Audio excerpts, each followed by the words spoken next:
Sebuah rumah 2 lantai yang diduga dijadikan tempat praktik aborsi ilegal di Kemayoran, Jakarta Pusat digerebek petugas Satuan Reserse Kriminal Polres Metro Jakarta Pusat.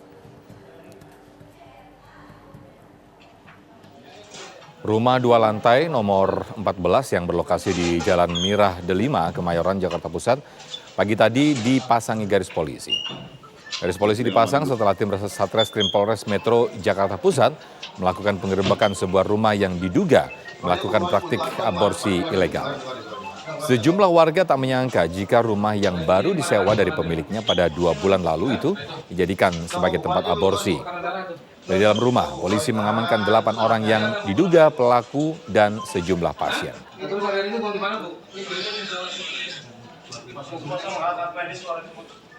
mau di mana? Hari-harinya di mana?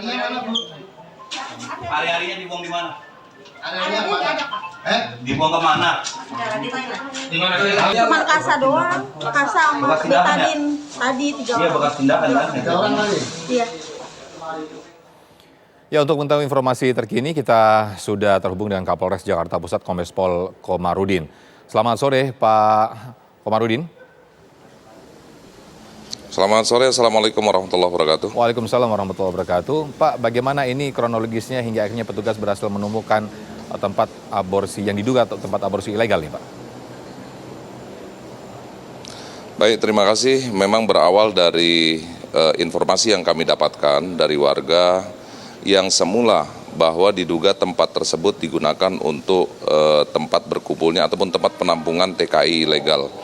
Nah, warga menyampaikan informasi kepada kami dengan melalui ada polisi RW yang memang berkomunikasi terus dengan masyarakat bahwa ada satu rumah yang setiap hari selalu didatangi oleh para pengunjung, orangnya berganti-ganti, sementara kendaraannya tetap yang digunakan hanya itu.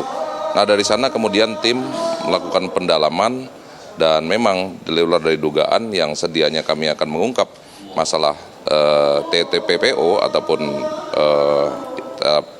pekerja ilegal, namun fakta yang didapat justru di tempat tersebut diamankan sebanyak 8 orang dan ternyata tempat tersebut digunakan sebagai tempat untuk klinik aborsi. 8 orang ini sebagai apa saja ini Pak dugaannya? Kemarin sore tepatnya 16.30 kami mengamankan yang pertama SM, ini adalah eksekutor ataupun orang yang melakukan tindakan operasi ataupun aborsi. Kemudian ada juga NA ini adalah orang yang dia memasarkan, kemudian mencari pasien, termasuk menjemput pasien bersama-sama dengan SN. SN ini adalah driver yang disewa, per harinya dibayar pengakuannya sampai dengan 500.000 per hari.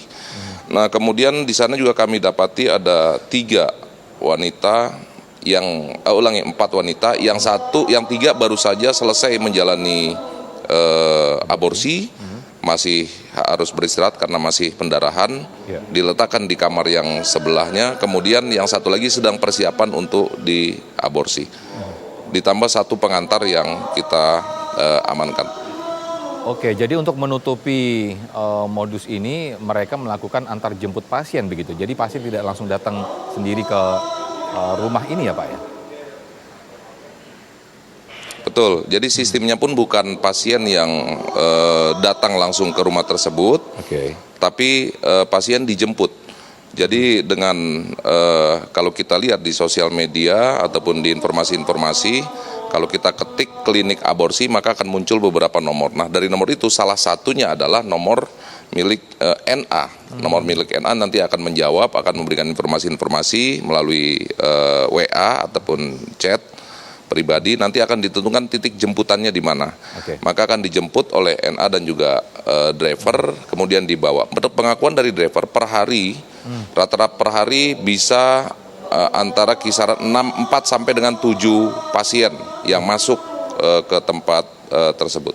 Oke, dan dalam satu tindakan begitu, dalam 1 hari tindakan begitu Pak, dari 3 sampai 4 pasien itu Pak ya? Betul. Per hari rata-rata 4 sampai 6, kemudian dengan tarif antara 2,5 juta sampai dengan 8 juta, tergantung dari usia janin. Oke, Pak Kapolres, selain menangkap 8 orang, alat bukti apa saja Pak yang ditemukan di lokasi? Yang telah kita amankan di TKP, yang pertama alat vakum. Karena kalau kita lihat, kita perhatikan tidak sama seperti layaknya klinik-klinik kesehatan ya. Alat-alat yang digunakan sangat-sangat sederhana, hanya satu buah vakum, kemudian beberapa buah ember, kemudian ada beberapa suntikan, dan juga pembalut, serta perlak ya untuk mengalasi pada saat operasi. Hanya alat-alat sangat-sangat sederhana, dan menurut juga dari keterangan sementara dari pelaku bahwa selesai melaksanakan tindakan untuk janin langsung dibuang ke dalam kloset yang ada di kamar mandi bersebelah di antara 2 kamar. Jadi kamar pertama itu adalah kamar tindakan, ada kamar mandi, kemudian di depannya itu adalah kamar selesai dari tindakan. Oke, tidak mungkin untuk menyelidiki di sekitar rumah klinik ini mungkin ada tanah yang digunakan untuk mengubur janin itu, atau bagaimana nih Pak? Rencananya akan diteliti seperti itu? Ini yang masih kami dalami, bahwa dalam waktu dekat ataupun sangat-sangat cepat kita akan langsung melakukan kegiatan berikutnya, diantaranya untuk mencari janin. Ya, kita akan melakukan pembongkaran, dan kami tadi sudah berkoordinasi dengan kedokteran forensik untuk langkah selanjutnya. Dimungkinkan ada janin yang memang tidak hanya dibuang, namun karena usianya yang sudah melebihi dari usia di atas 3 bulan, kemungkinan ada yang dikubur.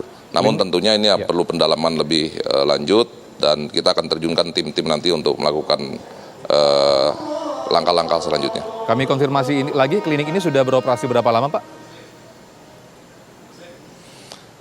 Dari pengakuan ataupun informasi Pak RT, klinik ini baru beroperasi sekitar 1,5 bulan. 1 bulan dikontrak oleh pelaku. Dikontrak oleh pelaku selama 1,5 bulan, dan menurut pengakuan dari pelaku, menerima pasien pertama itu di tanggal 15 Mei. Ini pengakuan dari pelaku. Baik, pasal yang dikenakan terhadap para pelaku Pak? Sementara kita jerat dengan 76 ayat C dan juga 77A serta 346 ya. Melakukan termasuk juga tindak kekerasan terhadap anak, termasuk dalam janin dan juga aborsi. Kami masih kembangkan, sekiranya memang nanti kita temukan ada fakta-fakta baru. Baik, Kombes Pol Komarudin, Kapolres Jakarta Pusat, terima kasih informasinya. Selamat sore. Terima kasih.